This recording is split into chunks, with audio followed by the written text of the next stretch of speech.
घमंडी जादूगर। एक दिन एक राजा के दरबार में एक जादूगर आया। वह दरबार में तरह तरह के जादू दिखा रहा था और लोगों का मन मोह रहा था।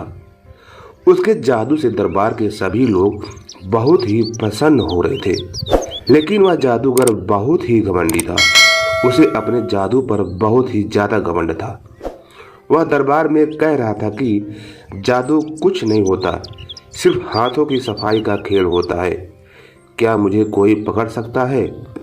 दरबार में सभी लोग उसे देखते ही रह गए, किसी ने हामी नहीं भरी।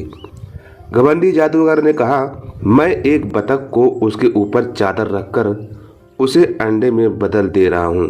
अगर कोई पता लगा सके कि मैंने यह कैसे किया है तो मैं जादूगर करना छोड़ दूंगा। उसने बतख के ऊपर एक चादर रखी और उसे उठा लिया। अब बतख अंडा बन चुका था। यह देखकर सारे दरबार के लोग हैरान रह गए। वह एक बार फिर अंडे पर चादर डाला और उसे हटा लिया। चादर हटाने के बाद अंडा सोने के सिक्के में बदल गया। जादूगर ने कहा, इस दरबार में है कोई माई का लाल जो मेरे हाथ की सफाई को पकड़ सके? किसी की नज़र अगर तेज हो तो बताए, मैं सोने के सिक्कों को हवा में उछालकर गायब कर सकता हूँ। और उसने ऐसा ही किया। उसके घमंड को देखकर राजा के पास बैठे मंत्री ने कहा, यह सब तो ठीक है, लेकिन मैं जो बंद आंखों से कर सकता हूँ वह तुम खुली आंखों से नहीं कर सकते हो। घमंडी जादूगर ने कहा, अगर ऐसी बात है, अगर मैं नहीं कर पाऊंगा तो मैं तुम्हारा गुलाम हो जाऊंगा। अगर मैं कर लिया तो तुमको अपना गुलाम बना लूंगा। मंत्री ने कहा, ठीक है।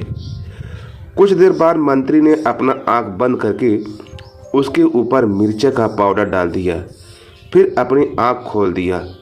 मंत्री ने कहा, अब तुम ये अपनी खुली आंख से करके दिखाओ।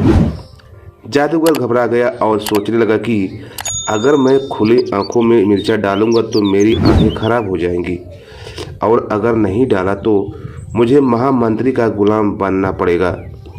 उसे समझ में आ गया था कि वह नहीं कर सकता और उसे अब महामंत्री का गुलाम बनना पड़ेगा। घमंडी जादूगर ने महामंत्री से माफ़ी मांगी और महामंत्री से प्रार्थना किया उसे गुलाम न बनाया जाए। मंत्री ने कहा, मैंने ऐसा तुमको गुलाम बनाने के लिए नहीं किया, बल्कि तुमको सबक सिखाने के लिए किया। तुम जादूगर हो, अपना जादू दिखाओ, लेकिन लोगों को अपने घमंड का शिकार मत बनाओ। अपने आप को सबसे बड़ा मत समझो, क्योंकि जब कोई तुम्हारा जादू देखेगा तभी तुम्हारी कमाई होगी। अतः तुमको अपना घमंड करना छोड़ देना चाहिए। यह सुनकर घमंडी जादूगर ने कभी भी घमंड न करने की कसम खाई और महामंत्री से माफ़ी मांगकर चला गया।